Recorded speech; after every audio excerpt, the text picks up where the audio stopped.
Hello friends, તમારું સ્વાગત છે મારી ચેનલમાં। આજે આપણે બનાવીશું મકાઈનો ટેસ્ટી નવો નાસ્તો। તો આ નાસ્તો ફક્ત 10 જ મિનિટમાં બનીને તૈયાર થઈ જાય છે અને ખાવામાં એકદમ ટેસ્ટી, તીખો અને ચટપટો લાગશે। નાના બાળકોથી લઈ મોટા બધાને આ નાસ્તો બહુ જ પસંદ આવશે। તો ચાલો બનાવીએ। રેસીપી સારી લાગે તો વિડીયોને લાઇક કરજો, તમારા ફેમિલી અને ફ્રેન્ડ્સમાં શેર કરજો।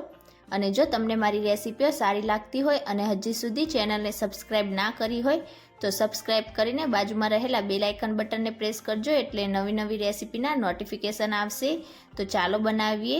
હવે મકાઈનો નાસ્તો બનાવવા માટે મેં અહીંયા 2 મકાઈને પ્રેશર કુકરમાં મીઠું નાખીને બાફીને તૈયાર કરી લીધી છે। અને આ રીતે આપણે હાથથી ટચ કરી શકીએ એટલી મકાઈ ઠંડી થાય એટલે હવે આ રીતે બધા જ દાણાને આપણે અલગ કરી લઈશું।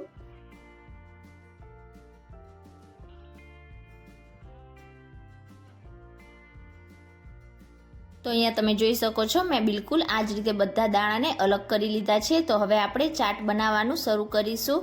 તો તેના માટે પેનમાં આપણે 2 ટેબલ સ્પૂન જેટલું તેલ ઉમેરીશું અને હવે તેલની સાથે જ આપણે તેમાં 1 ટીસ્પૂન જેટલું બટર ઉમેરીશું। તો આ ચાટ બનાવવામાં આપણે બટરનો ઉપયોગ કરીશું એટલે ખાવામાં તેનો ટેસ્ટ એકદમ સરસ લાગશે।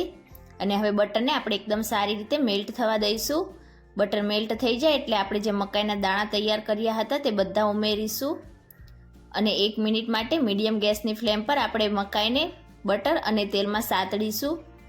તો અહીંયા તમે જેટલી બટર અને તેલમાં મકાઈને સારી રીતે સાતળશો તમારી આ ચાટ ખાવામાં એટલી જ વધારે ટેસ્ટી લાગશે। બટરના લીધે ચાટનો ટેસ્ટ એકદમ સરસ લાગશે। તો અહીંયા 1 મિનિટ જેવી મેં મકાઈને સાતળી લીધી। હવે તેમાં એક મીડિયમ સાઇઝનું ઝીણું કટ કરેલું કેપ્સિકમ ઉમેરીશું અને હવે કેપ્સિકમ અને મકાઈ બંનેને ફરીથી આપણે મીડિયમ ગેસની ફ્લેમ પર 2 મિનિટ માટે સાતળીશું। તો અહીંયા કેપ્સિકમ અને મકાઈ બંનેને મેં લગભગ 2 મિનિટ જેવું સાતળી લીધું। હવે આપણે તેમાં મસાલા ઉમેરીશું। અડધી ટીસ્પૂન ચાટ મસાલો ઉમેરીશું,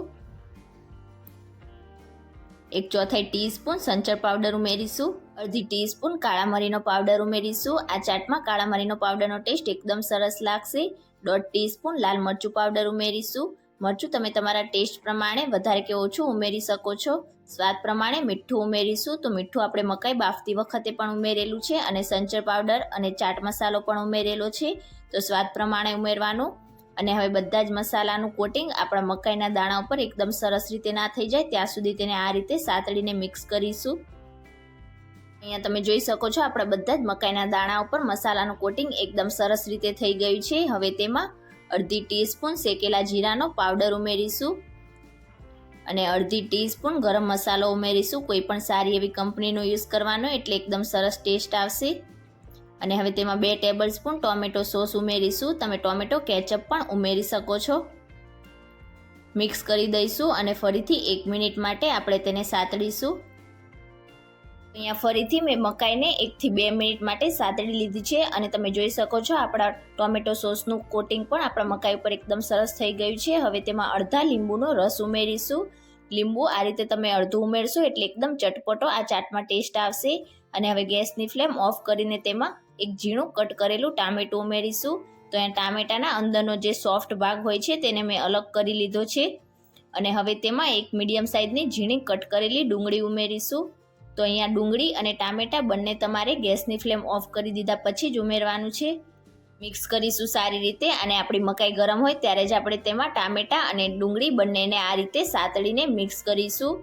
તો અહીંયા જો તમે ડુંગળી ના ખાતા હોય તો તેને સ્કીપ કરી શકો છો, પણ જો ખાતા હોય તો જરૂરથી એડ કરજો। આ રીતે આપણે ઉપરથી ટામેટા અને ડુંગળી ઉમેરશું એટલે આ ચાટમાં એકદમ ટેસ્ટી ક્રન્ચી એવો ટેસ્ટ આવશે અને આ ચાટ ખાવામાં બહુ જ ટેસ્ટી લાગશે। તો લગભગ 1 થી 2 મિનિટ માટે મેં આ જ રીતે મિક્સ કરતા જઈને કાંદા અને ટામેટાને સાતળી લીધા છે। અને હવે તેમાં 4 ટેબલ સ્પૂન જેટલી ઝીણી નાયલોન સેવ ઉમેરીશું। સેવ તમે તમારી પસંદ પ્રમાણે વધારે કે ઓછી ઉમેરી શકો છો। ઝીણા કટ કરેલા ફ્રેશ લીલા ધાણા ઉમેરીશું। મિક્સ કરી દઈશું સારી રીતે। તો આ બધી વસ્તુ તમારે ગેસની ફ્લેમ ઓફ કરી દીધા પછી જ ઉમેરવાની છે। તો તમે ક્યારે આ રીતે ચટપટી ચાટ ના બનાવી હોય તો જરૂરથી ટ્રાય કરજો। ફક્ત 10 જ મિનિટમાં તમે આ ચાટ બનાવીને તૈયાર કરી શકો છો। તો હવે ગરમા ગરમ ચાટને આપણે સર્વિંગ પ્લેટમાં સર્વ કરીશું। તો આ ચાટ ખાવામાં એટલી ટેસ્ટી લાગશે કે નાના બાળકોથી લઈ મોટા બધાને બહુ જ પસંદ આવશે અને એકદમ ઝડપથી તમે બનાવીને તૈયાર પણ કરી શકો છો। તો આજની મારી રેસીપી તમને કેવી લાગી મને કમેન્ટ કરીને ચોક્કસથી જણાવજો.